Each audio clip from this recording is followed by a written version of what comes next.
చేసిన అన్నారట. ఇవాళ వీళ్ళ పరిస్థితి అట్లా ఉంది అధ్యక్ష.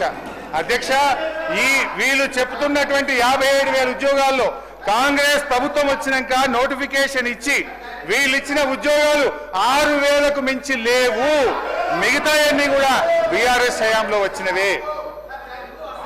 అధ్యక్ష, బీసీ సంక్షేమం గురించి అధ్యక్ష, బడ్జెట్లో అధ్యక్ష బీసీ సంక్షేమంలో ఏడాదికి వీళ్ళు కామారెడ్డి డిక్లరేషన్ లో బీసీలకు ఏడాదికి 20,000 కోట్లు ఇస్తామన్నారు. బీసీ సప్లైని ఇస్తామన్నారు. 42% ప్రభుత్వ కాంట్రాక్ట్ లో వాటా ఇస్తామన్నారు. అధ్యక్ష, కామారెడ్డి డిక్లరేషన్ లో చెప్పిన ఏ ఒక్కటి కూడా అమలు కాలేదు. ఈ బడ్జెట్ లో పెట్టింది కేవలం 11,000 మాత్రమే. బీసీలకు 2వ విడత గొర్రెల పంపిణీ చేస్తామని మాట తప్పారు. ముదిరాజులకు గంగపుత్రులకు ఉచిత చేప పిల్లలిచ్చి ఉపాధి పెంచింది కేసీఆర్. 650 కోట్లతో మత్స్యకారులకు పనుమతిచ్చింది బీఆర్ఎస్. కేసీఆర్ గారు ఉపాధి పెంచితే ఈ ప్రభుత్వం ఉపాధి కాల్పోయేలా చేస్తుంది. నాయి బ్రాహ్మణులు రజకులకు కేసీఆర్ గారు ప్రారంభించిన ఉచిత విద్యుత్ పథకం ఇవాళ ప్రశ్నార్థకమైంది. 15 నెలలుగా నిధులు విడుదల చేయక నాయి బ్రాహ్మణులను రజకులను ఈ ప్రభుత్వం గోసబుచ్చుకుంటుంది. నాడు కేసీఆర్ గారు గౌడన్నల మేలు కోసం చెట్టు పన్ను రద్దు చేశారు. పాత బకాయిలు రద్దు చేశారు. ఆటోమేటిక్ రెన్యువల్ విధానం తెచ్చారు. వైన్ షాపుల్లో 15% రిజర్వేషన్లు తెచ్చారు. నీరా కేఫ్లు పెట్టి ఉపాధి పెంచాం. కానీ ఈ ప్రభుత్వం వచ్చిన తర్వాత రాష్ట్ర వ్యాప్తంగా కళ్ళు డిపోల మీద దాడి చేసి మా గౌడన్నల్ని జైల్లో పెట్టిన ఘనత ఈ కాంగ్రెస్ పార్టీకి దక్కుతుంది అధ్యక్ష.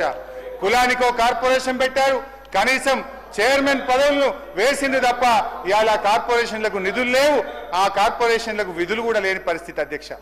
ఎస్సీ ఎస్టీ మైనార్టీల సంక్షేమ అధ్యక్ష ఎస్సీలకు గత బడ్జెట్ లో ఎస్సీ సప్లైన్ లో 33,127 కోట్లు కేటాయిస్తే అధ్యక్ష మొన్న డిసెంబర్ నాటికి కేవలం 9,800 కోట్లు మాత్రమే ఖర్చు పెట్టారు.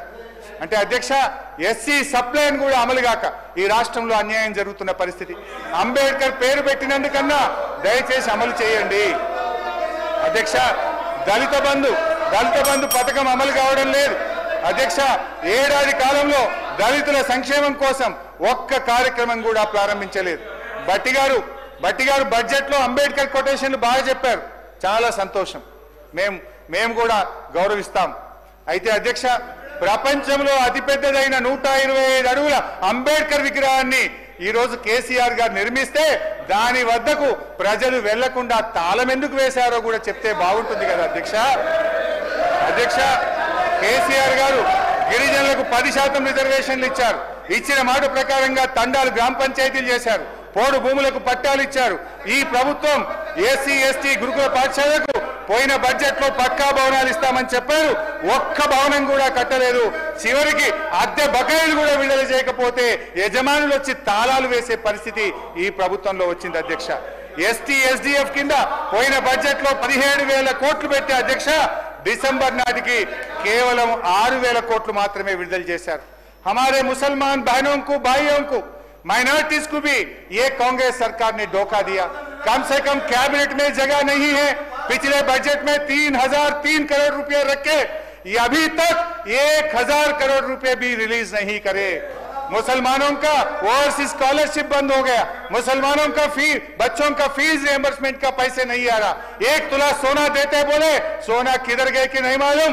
शादी मुबारक का चेक भी बहुत लेट हो रहा. आज केसीआर साहब ने जो रमजान के तोहफा लाया, आज तोहफा भी खत्म हो गया. तोहफा भी नहीं मिल रहा. 203 माइनॉरिटी रेजिडेंशियल स्कूल्स रखे. अभी ये बजट में भट्टी साहब ने बोले ये स्कूल को खत्म करेंगे, ये स्कूल्स को इंटीग्रेटेड स्कूल में मिला देंगे बोले तो माइनॉरिटीज का आपको वोट चाहिए, लेकिन माइनॉरिटी का भलाई के लिए आपका सरकार कुछ नहीं करना चाहते क्या? मैं पूछना चाहता हूँ अध्यक्ष. సార్ 25 నిమిషాలు ఇంటరప్షన్ అయింది సార్. కైండ్లీ సార్ మీరు ఒక్కొక్క పార్టీకి 1:50 నిమిషాలు ఇచ్చారు సార్. ఒక్కొక్క పార్టీకి రికార్డులు తీయండి. మొన్న గవర్నర్ గారి ధన్యవాద తీర్మానంలో 1:52 నిమిషాలు మా మిత్రపక్షాలు మాట్లాడారు. మాకు వచ్చే వరకే ఎందుకు గొంతు నొక్కుతారు సార్? దయించండి సార్. అధ్యక్ష, పంచాయతీరాజ్ అధ్యక్ష భట్టి గారు గౌరవనీయులు బడ్జెట్ లో గ్రామ స్వరాజ్యమే దేశ స్వరాజ్యం అన్నారు. ఎస్, ఐ అగ్రీ అధ్యక్ష. గాంధీ గారు చెప్పిన నినాదాన్ని గౌరవనీయులు భట్టి గారు చాలా గొప్పగా చెప్పారు. కానీ ఆచరణలో ఏం జరుగుతుంది? ఆచరణలో ఏం జరుగుతుంది? ఏ గ్రామానికైనా పోదామా? ఇవాళ పల్లెల పరిస్థితి ఏంది? ఈ రాష్ట్రంలో ప్రతి పంచాయతీ సెక్రటరీ 1,00,000 నుంచి 10 లక్షల రూపాయల అప్పుల పాలైపోయింది. అప్పులు లేని పంచాయతీ సెక్రటరీ లేడు. బుగ్గలు వేయాలన్నా, ట్రాక్టర్లో డీజిల్ పోయాలన్నా గ్రామ పంచాయతీలకు నిధులు విడుదల కాక ఇవాళ పారిశుద్ధ్య